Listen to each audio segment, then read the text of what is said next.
3 ದಿನಗಳ ಹಿಂದೆ ಪಡೆದಿದ್ದ ಎಣ್ಣೆಯ ಸಾಲದ ದುಡ್ಡು ಕೇಳಿದ್ದಕ್ಕೆ ಚಾಕುವಿನಿಂದ ಹಲ್ಲೆ ಮಾಡಿದ ಘಟನೆ ಮಡಿಕೇರಿಯಲ್ಲಿ ನಡೆದಿದೆ. ಮಡಿಕೇರಿಯ ನ್ಯಾಷನಲ್ ವೈನ್ಸ್ನ ಕ್ಯಾಷಿಯರ್ ಅಪ್ಪು ಎಂಬರ ಮೇಲೆ ಹಲ್ಲೆ ನಡೆದಿದೆ. ಗಾಳಿಬೀಡಿಂದ ಶರಣ್ ಎಂಬಾತನೇ ಚಾಕುವಿನಿಂದ ಹಲ್ಲೆ ಮಾಡಿದ ಆರೋಪಿ. ಚಾಕುವಿನಿಂದ ಹಲ್ಲೆ ಮಾಡ್ತಾ ಇರುವ ದೃಶ್ಯ ಮದ್ಯದ ಅಂಗಡಿಯಲ್ಲೇ ಇರುವ ಸಿಸಿ ಕ್ಯಾಮೆರಾದಲ್ಲಿ ಸೆರೆಯಾಗಿದೆ. ಚಾಕು ಇರಿತದಿಂದ ಗಾಯಗೊಂಡಿರುವ ಅಪ್ಪುಗೆ ಮಡಿಕೇರಿಯ ಜಿಲ್ಲಾಸ್ಪತ್ರೆಯಲ್ಲಿ ದಾಖಲಿಸಿ ಚಿಕಿತ್ಸೆ ನೀಡಲಾಗ್ತಾ ಇದೆ.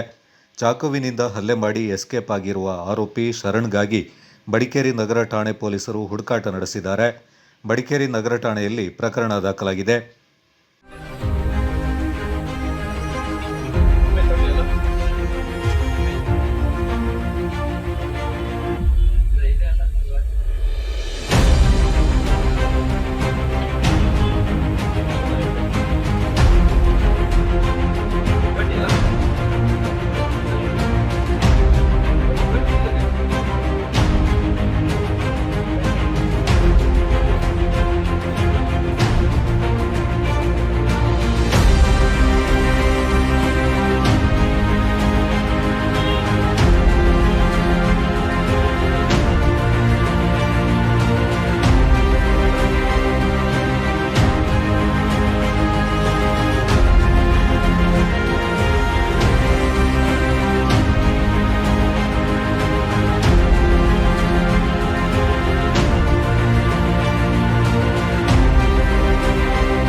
ಅವನೇ ಬಂದು ಹಾಕಿದೆ.